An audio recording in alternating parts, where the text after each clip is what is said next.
नमस्कार मंडळी, स्वागत आहे तुमचं आपल्या यूट्यूब चॅनलमध्ये. आणि तुमच्या सर्वांचा लाडका राहुल गायकवाड तुमच्यासाठी एक नवीन व्हिडिओ घेऊन येत आहे. तर मी आता आहे भुवनेश्वरमध्ये लिंगराज टेम्पल. कारण हे मंदिर असं आहे की इथलं खास मंदिर आणि एकदम आकर्षित मंदिर असं खूप छान. तर आता मी लिंगराज टेम्पलला आलेलो आहे आणि तुम्हाला पहिले तर सगळ्यांना महाशिवरात्रीच्या खूप खूप शुभेच्छा. तर आता आपण हे मंदिर बघणार आहोत. हे बघा, हे आहे लिंगराज टेम्पल आणि आतमध्ये आपल्याला का मोबाईल अलाउड नाही, तरी पण मी तुम्हाला व्हिडिओच्या माध्यमातून तुम्हाला सगळं सांगणार आहे मी ते. तर चला आता आपण बघूया. आणि व्हिडिओमध्ये नवीन असाल तर लाईक, सबस्क्राईब आणि शेअर करायला विसरू नका. आणि भुवनेश्वर स्टेशनपासून हे फक्त 4 किलोमीटरच्या अंतरावरती लिंगराज टेम्पल आहे. आणि तुम्हाला मी ह्याच्यानंतर कुठले कुठले मंदिर दाखवणार आणि कोणते कोणते स्पॉट फिरायचे आहेत हे तुम्हाला मी थोडक्यात सांगणार आहे. आणि आपल्या ह्याच्यामध्ये 2-3 पार्ट येतील. त्याच्या अगोदर तुम्ही व्हिडिओ सगळे आपले बघत राहा. आणि आता आपल्या प्रवासाला आपण सुरुवात करतोय.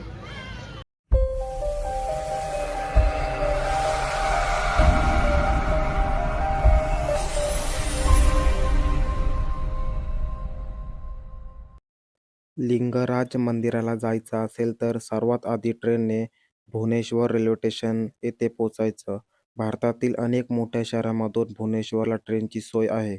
मी भुवनेश्वर स्टेशनवर उतरलो आणि स्टेशनच्या जवळच एक रूम घेतली. त्या रूमचं वन डे भाडं सुमारे 1500 रुपये पडलं. तुम्हाला इथे मोबाईल अलाउड नाही आहे मंदिरामध्ये, पण जर तुम्ही इथे तुम्हाला ऑटो उतरवेल तर तुम्हाला आतमध्ये व्हिडिओ किंवा मंदिर व्यवस्थित बघायचं असेल ना, तर तुम्ही हे बघा, इथून असं आलेत ना का वरती यायचं इकडनं. आणि हे तुम्हाला असं हे स्पॉटवरती तुम्हाला हे मंदिर सगळं दिसतो इथे. लिंगराज मंदिर हे भगवान शिवाला समर्पित असलेले खूप प्रसिद्ध आणि प्राचीन मंदिर आहे. हे मंदिर भुवनेश्वर, ओडिसा येथे आहे. भुवनेश्वरला टेम्पल सिटी ऑफ इंडिया असंही म्हटलं जातं आणि त्यातील सर्वात मोठं व प्रसिद्ध मंदिर म्हणजे लिंगराज मंदिर. हे मंदिर सुमारे 1000 वर्षाहून अधिक जुने मानले जाते. मंदिराची उंची सुमारे 180 फूट आहे आणि त्याची वास्तुकला खूप सुंदर आहे. मंदिरात भगवान शिव लिंगराज रूपात पूजले जातात. मंदिराच्या परिसरात सुमारे 150 पेक्षा जास्त छोटी मंदिरे आहेत.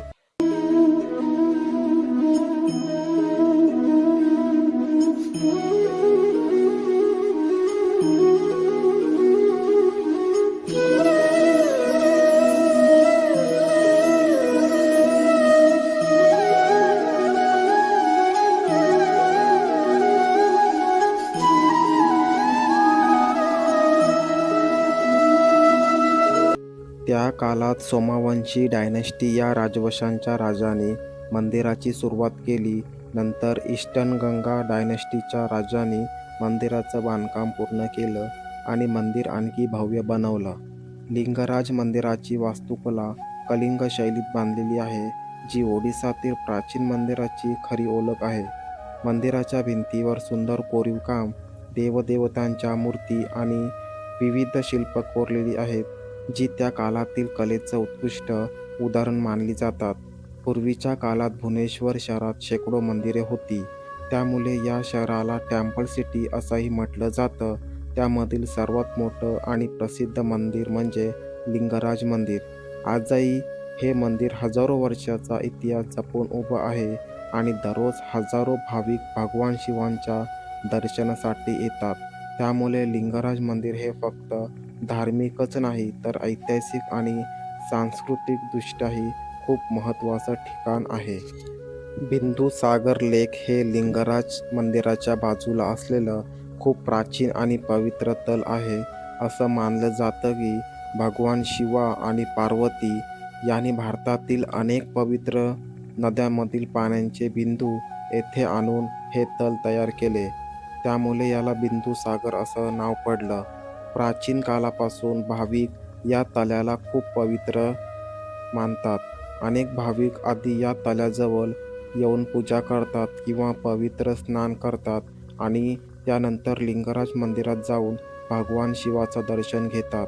इतिहासानुसार हे तल शेकडो वर्षापासून भुवनेश्वर शहराच्या धार्मिक परंपरेचा महत्त्वाचा भाग आहे.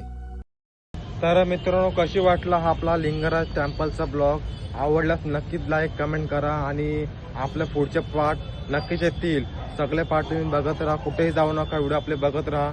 आणि तर चला आता आपण पुढच्या व्हिडिओमध्ये भेटूया. तर धन्यवाद.